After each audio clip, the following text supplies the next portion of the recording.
गुरुदेव का जो लेख, उसका अगला हिस्सा, सेकंड लास्ट हिस्सा आप पढ़ेंगे आज। और बड़ी इंटरेस्टिंग बात इसमें भी है, वो भी मैं आपको सुनाऊंगा। जो अनुभूतियां मुझे समझ में आती हैं वो इससे रिलेट करके भी बताऊंगा। ये लेख है, हमें सत्य की खोज करनी होगी। सतयुग में सत्य ही खोजा जाएगा, झूठ तो नहीं होगा। यही असर्शन है गुरुदेव का। और गुरुदेव क्या कहते हैं वो सुने। देहस्य सर्वविद्या च देहस्य सर्वदेवता देहस्य सर्वतीर्थानि गुरुवाक्येन लभ्यते। ब्रह्मांड लक्षणम सर्वदेह मध्ये व्यवस्थितम ज्ञान संकलिनी तंत्र। सागर मही बूंद, बूंद मही सागर, कवणु बूझे विधि जाने। श्री नानक देव जी। बूंद समानी समुद्र में, यह जाने सब कोय। समुद्र समाना बूंद में, बूझे विरला कोय। कबीरदास जी। हमारे ऋषियों ने मनुष्य शरीर को विराट स्वरूप प्रमाणित करके उसके अंदर संपूर्ण सृष्टि को देखा। इसके जन्मदाता परमेश्वर का स्थान सहस्रार में और उसकी पराशक्ति अर्थात कुंडलिनी का स्थान मूलाधार के पास है। इन्हीं दोनों के कारण ही संपूर्ण सृष्टि की रचना हुई। साधक की कुंडलिनी चेतन होकर सहस्रार में लय हो जाती है, उसी को मोक्ष की संज्ञा दी गई है। इसी सिद्धांत के अनुसार संत सदगुरु शक्तिपात दीक्षा से साधक की कुंडलिनी को जागृत करके सहस्रार में पहुंचाते हैं। शक्तिपात से कुंडलिनी जागृत हो जाती है, तब क्या होता है इस संबंध में कहा है।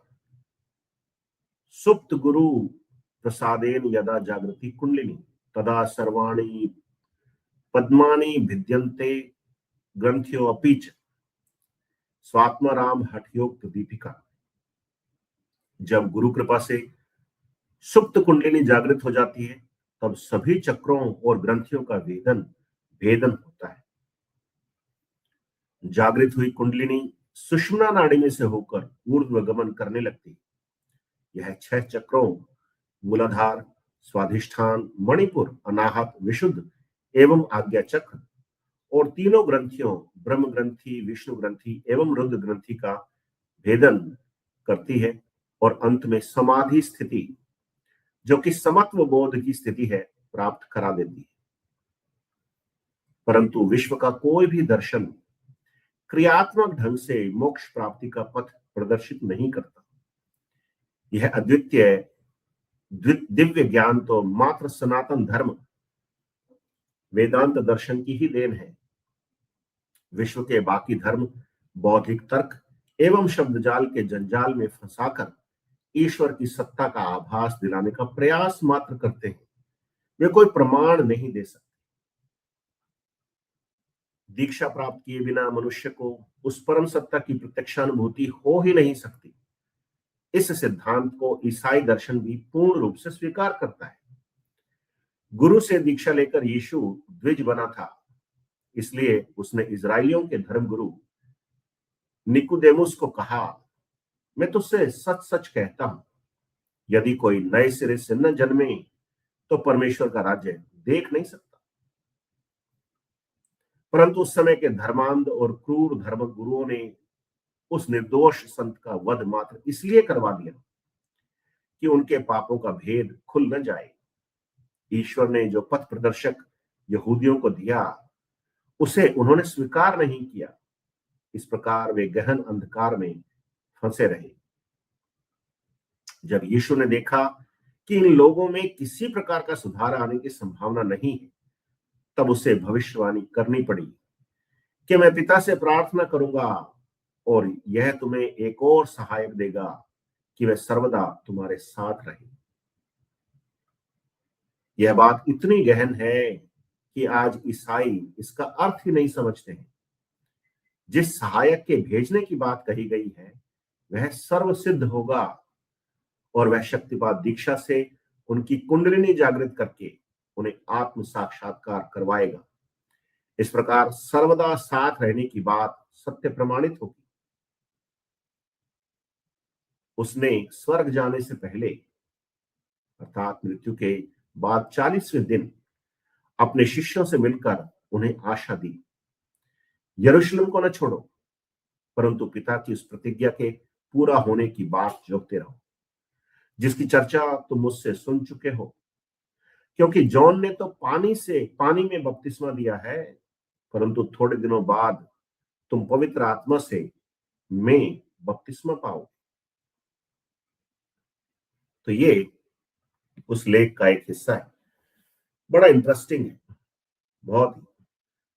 अब ईसाई जगत खुद ही नहीं समझ पा रहा कि ईसा मसीह क्या कह गया, और हम कहेंगे तो वो कहेंगे छोटा मुंह बड़ी बात, लेकिन उसका प्रमाण गुरुदेव ने दिया है, और ऐसे सैकड़ों प्रमाण उपलब्ध भी। तो चलिए देखते हैं गुरुदेव क्या कहने की कोशिश कर रहे हैं लेख के इस हिस्से में, फिर आगे की बात करेंगे। जितने लोग अभी देख रहे हैं देखते रहें, यहां से आज खाली कोई नहीं जाएगा, सबको गुरुदेव कुछ ना कुछ देकर जरूर भेजेंगे। अंत में हम ध्यान भी करेंगे, इसलिए टिके रहना। शरीर में ही वो परम तत्व निहित है, इसका उदाहरण ज्ञान संकलिनी तंत्र पे भी मिला है कि पूरा ब्रह्मांड ही पिंड में है, और बूंद में ही सागर है। हम वो बूंद है जिससे ये पूरा सागर बना हुआ है। ईश्वर की विराट सत्ता है ना, उसी के हम अंश हैं। और बूंद बूंद से समुद्र बना है, ये तो सब कोई जानता है, लेकिन एक पूरा समुद्र, पूरा ब्रह्मांड एक ही बूंद में समाहित है, ये कम लोग जानते हैं। तो ये ज्ञान प्रैक्टिकली हो जाए तो ठीक है। तो अब गुरुदेव ने कहा कि हमारे ऋषियों ने मनुष्य शरीर को विराट स्वरूप में प्रमाणित करके उसके अंदर संपूर्ण सृष्टि को देख लिया, और ईश्वर कहाँ रहता है, उसकी पराशक्ति कहाँ रहती है, वो भी देख लिया, और कुंडलिनी शक्ति जागृत होकर के सहस्रार में लय हो जाए, उसी का नाम मोक्ष है। ये तो अब सब जानते हैं, थ्योरी में तो सब जानते हैं, पर प्रैक्टिकल गुरुदेव ही करवा रहे हैं। और जब कोई संत सदगुरु शक्तिपात दीक्षा देकर के साधक की कुंडलिनी को जागृत करता है और वो सहस्रार में पहुंचा देते हैं, तो मोक्ष होता है। अब कुंडलिनी जागृत होकर के ऊपर बढ़ती है तो क्या होता है, उसी का उदाहरण दिया है कि वो सभी चक्रों और ग्रंथियों का भेदन करती है, चीरते हुए चली जाती है उनको। 6 चक्र हैं, मूलाधार, स्वादिष्ठान, मणिपुर, अनाहत, विशुद्ध एवं आज्ञा चक्र, और 3 ग्रंथियां हैं, ब्रह्म ग्रंथि, विष्णु ग्रंथि और रुद्र ग्रंथि। और अंत में समाधि लग जाती है। समत्व बोध कि दो है ही नहीं, एक ही, वो अनुभूति हो जाए तो फिर ये दूसरा जन्म नहीं होगा।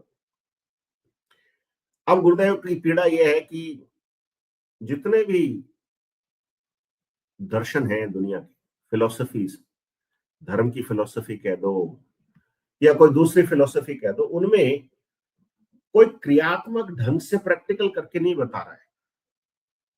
केवल वेदांत दर्शन ही है जो इस अद्वितीय दिव्य ज्ञान को सबके लिए प्रैक्टिकल करके दे रहा है।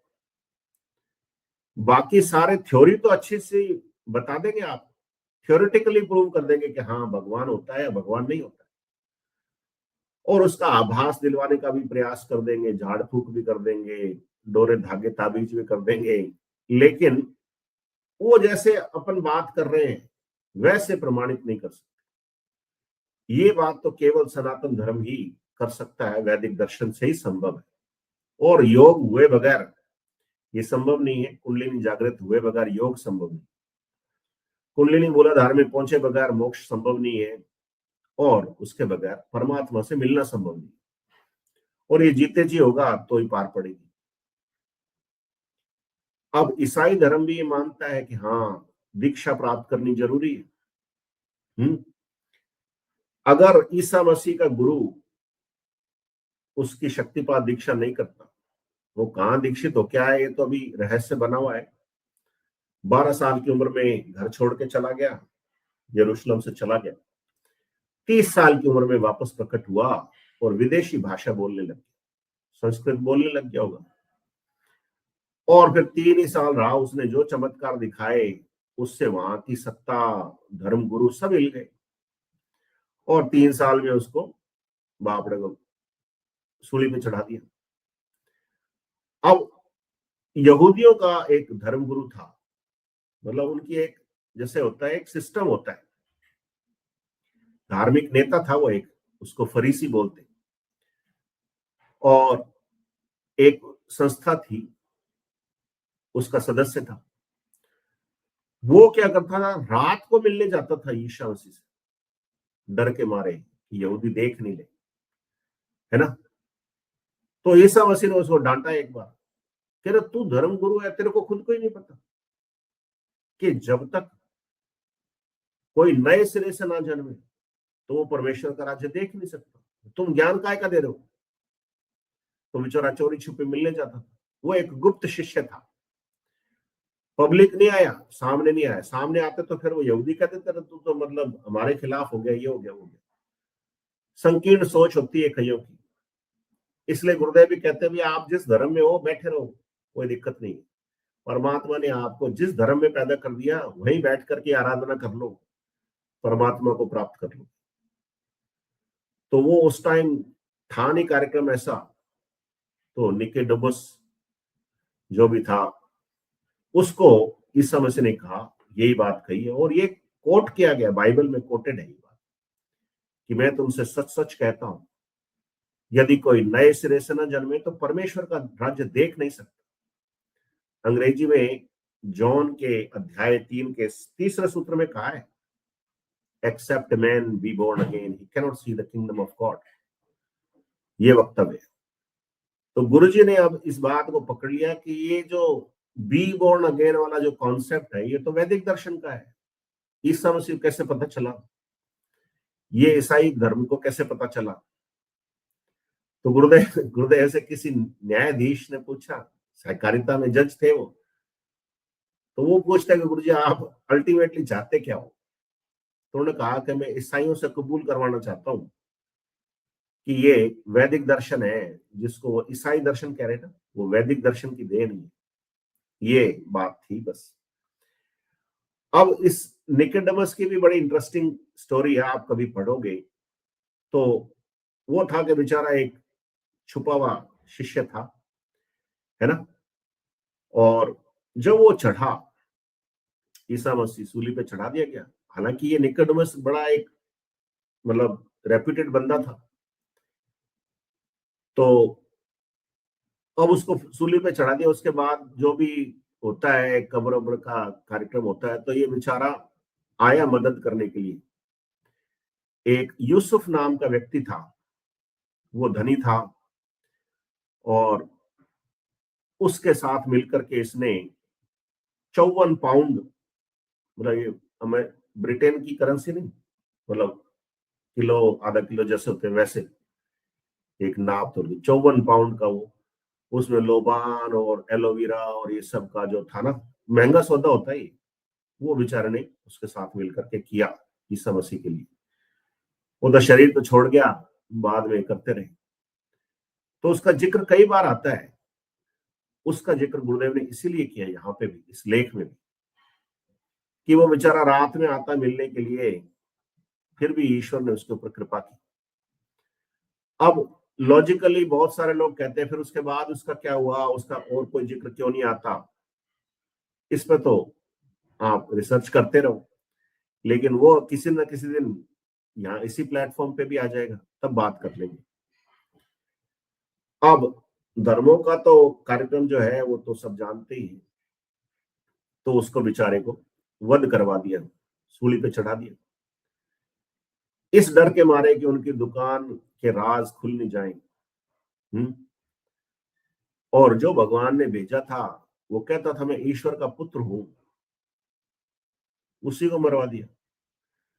तो अब बाप अपने बेटे का बदला लेने खुद नहीं आएगा तो फिर क्या होगा। तो ये गुरुजी वही बाप है, सबके बाप है, वो बदला लेने आ गए। क्योंकि वो उसके बेटे ने वादा किया था कि मैं पिता से प्रार्थना करूंगा और यह तुम्हें एक और सहायक देगा कि वह सर्वदा तुम्हारे साथ रहे। तो सर्वदा तो वही रह सकता है जो परमात्मा हो स्वयं। सहायक से पार नहीं पड़ेगी, ये तो स्वयं परमात्मा के आने की बात है। ईसा मसीह कह गया, उसकी बात रखी और ये परमात्मा स्वयं आ गए। अब गुरुदेव ने कहा है कि गुरु तो आपके अंदर बैठा है, ये शरीर तो कल मरेगा, ये शरीर गुरु थोड़ी है। गुरु तो अनादि है, अनंत है, अजर है, अमर है। और लास्ट में गुरुदेव ने क्या कहा, गुरु तो गंगाई नाथ जी, आपको बोलता हुआ तो मैं दिख रहा हूं, लेकिन आवाज तो मेरी, लेकिन बोल तो यही रहा है। तो वो जो वाइब्रेशन है वो गंगाई नाथ जी महाराज की, और वो परम शिव है। ये धीरे धीरे समझ में आएगी सबको। अभी तो सबको ऐसे लगेगा कि हाँ अच्छी कहानी कह देता है धर्मेंद्र, कोई बात नहीं। अंदर से जवाब मिलेगा तभी मानना, मेरी बात पे यकीन नहीं करना। अब जो हालत ईसाइयों की है वो हमारे गुरु भाई बहनों की भी है, तो उसमें तो मैं क्या डाउट करूं, मैं तो कोई खेद ही व्यक्त कर सकता हूं।